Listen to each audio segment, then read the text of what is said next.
Yan mga ka-farmers, nakarating na ako din mula doon.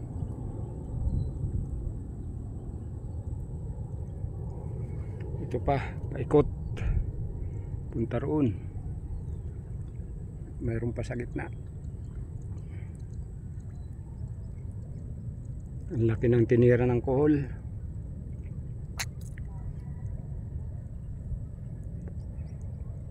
Nautay-utay din. Yan yung mga binunot kong pananim. Pinilas ko ng pinilas yung malalaking puno.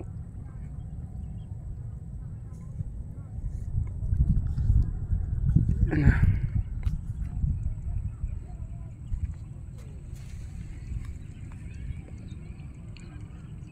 Layo-layo na rin yung natamnang ko. Ito pa.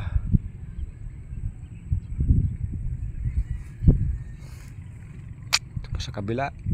Ang lalaki ng siwang. Ang daming hulipin. Sa daming kuhol.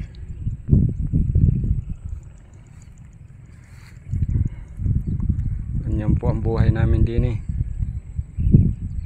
mga farmers. Okay po.